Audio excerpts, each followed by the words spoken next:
নবী করিম সাল্লাল্লাহু আলাইহি ওয়াসাল্লাম বলেছেন, লাইলাতুল কদর আমি পেয়েছি, কপালে কাদা মাটি ছিল, বৃষ্টি হচ্ছিল, তার মানে ওই রাতে বৃষ্টি হতে পারে, ওই রাতে বৃষ্টি হতে পারে।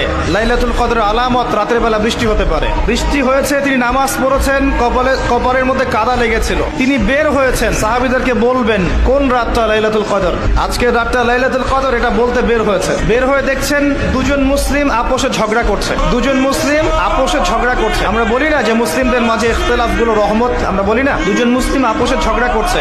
এই কাজটার কারণে আল্লাহ রাব্বুল আলামিন নবী সাল্লাল্লাহু আলাইহি ওয়াসাল্লামের হৃদয় থেকে এই কথাটাকে তুলে নিলেন। তিনি আর বললেন না এক্স্যাক্টলি কোন রাতে লাইলাতুল কদর ছিল, তিনি বলতেই বেরিয়েছিলেন কোন রাতে লাইলাতুল কদর। আমাদের ইখতিলাফের কারণে আমরা সেই নির্দিষ্ট রাতটাকে হারিয়ে ফেলেছি।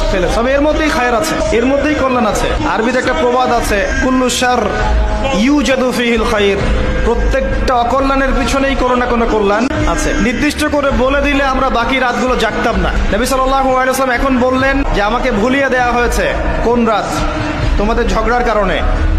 অতএব তোমরা শেষ দশকের বিজোড় রাতগুলোকে তালাশ করো।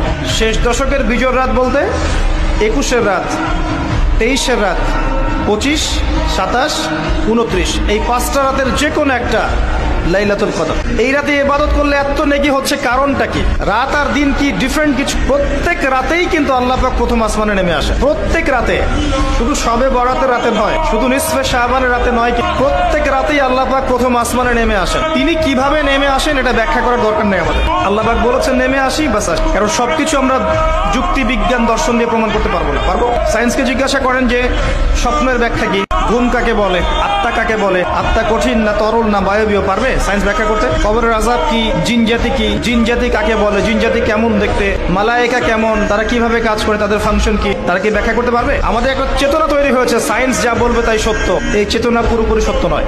কোরআন এবং সুন্নাহ আল্লাহ